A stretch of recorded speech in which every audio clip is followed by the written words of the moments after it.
ক্রমে আসেন। আমার ক্রমের জন্য ডাহা লাগে। আমি এখন ভালো হয়ে গেছি, আমি এখন ভদ্র হয়ে গেছি, আমি এখন আর গাইস ক্রোম ব্রাউজার ব্যবহার করি না, ক্রমে আমি ঢুকি না এখন।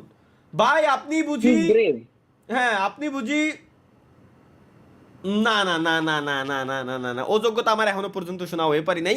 Let's go guys. প্রথমে এটা কি লয়াল থাকবে তো, এতটাই থাকবো যে পিছু ছাড়ানোর জন্য 3-4 জন হুজুর লাগবে। কেন লয়াল থাকবে তো কেন? Screen share. Let's go guys. দ্বিতীয় মিমস আমরা, আমাদের আজকের দিনের দ্বিতীয় মিমস আমরা একটু দেখে আসি এখানে কি মিমস এসেছে আমাদের জন্য। দুই বন্ধু, আচ্ছা দুইজন কারেন্টের কাজ করতেছে, সাথে আঙ্কেল আছে আর কি। মা আঙ্কেল আঙ্কেল এরকম না, ওই দেখ পায়ে জুতা রয়েছে, দেখ দামি জুতা আঙ্কেল পরে রয়েছে। আমি তো দেখতেছি আঙ্কেলের পায়ে দামি জুতা, দামি জুতা পরে যদি এই করে, মানে স্যান্ডেল থাকতে হাত কেন আঙ্কেল, স্যান্ডেল থাকতে হাত কেন? আমার আব্বু যদি এনে খালি অত পাড়াই মাইরে লাইতে তো এর নগদের উপরে। চলো এটা কি, চলো চলো এটা কি একটু দেখে আসি। কি হলো? ও অ্যাক্সিডেন্ট করে বসে রয়েছে ভাই আমার, একটা মানে অ্যাক্সিডেন্ট করে পা হারাইছে, ভাইয়ের আব্বা আসলো এখন,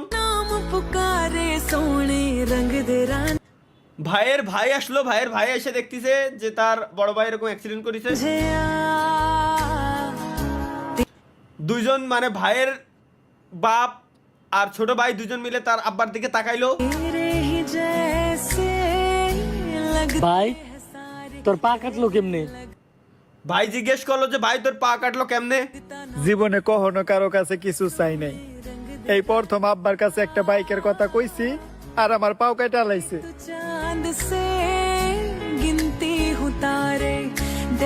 কেন? সামান্য একটা বাইকের লিগে তোর পা কেটে লাইলো? হ, সামান্য একটা বাইকের লাগে আমার পাও কেটে লাইছে। না এটা অন্যায় হয়েছে ভাই, এটা অন্যায় হয়েছে। কপাল ভালো তুই বিয়ার কথা কস নাই। ভাই ভাই এবার ইচ্ছা পূরণ হয়েছে নাকি? কেন?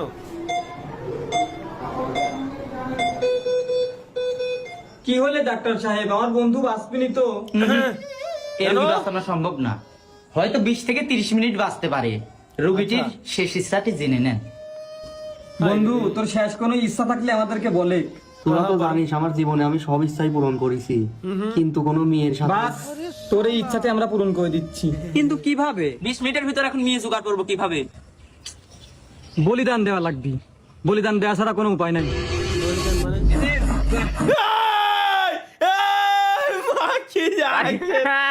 ভাই ভাই কি কয় সুন্দর তরিকা ভাই। নাই লেটস গো। বউ যদি এমন হতো তাহলে বউ কেমন হতো গাইস? Let's go. আমরা এখন দেখবো যে বউ যদি এমন হতো, বউ তাহলে কেমন হলে কি হতো। বাহ, তাইলে আমি থালা বাসন মাজাতে শুরু করে মানে রুম এক্স্যাক্টলি গাইস এটাই করতে যাচ্ছি আমি এইটাই করতে যাচ্ছি। আমি থালা বাসন মাজা থেকে শুরু করে রান্না বান্না পর্যন্ত সব করে দেবো আমি। মানে আমার বউরে আমি আগুনের কাছেই যাচ্ছি দেবো না, কষ্ট হবে না, স্কিন পুড়ে যাবে তো।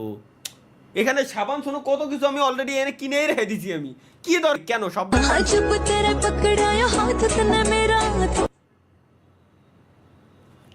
না করতে পারেন, সমস্যা নেই। হ্যাঁ গাইস,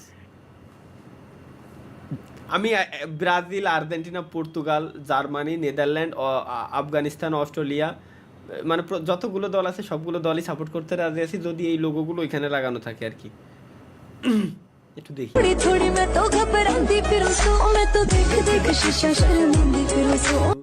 মাশাআল্লাহ এত জোশ মানুষ কিভাবে আর দেখা যাবে না। নিজে হওয়ার কি দরকার? यार का नेम चले बेबी।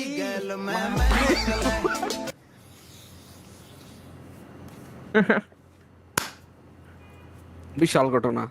টুরুলাপ ডিরিম ভাই, কই বিশাল ঘটনা? এটাই তো ডিরিম। বাবা মা দুজন থাকবে, একজন পুলিশ একজন ডক্টর। কোথায় যাব? বিনামূল্যে চিকিৎসা, ওদিক দিয়ে ট্রাফিকের কোনো ঝামেলা নাই, বউ পুলিশ। এটাই তো আমার বউ এক পুলিশ। এখন তো আমার বউ পুলিশ, আমার দুইটা বউ, একটা পুলিশ আর একটা ডক্টর। কোয়ালে যাওয়া কও চিকিৎসা করতে আমার ফ্রি, ওদিক দিয়ে ট্রাফিকের যত ধরনের ঝাইঝামেলা ওটাও আমার জন্য ফ্রি, ট্রাফিক বা আইনি ঝাইঝামেলা সবই আমার জন্য উন্মুক্ত। কোয়ানে যাবো?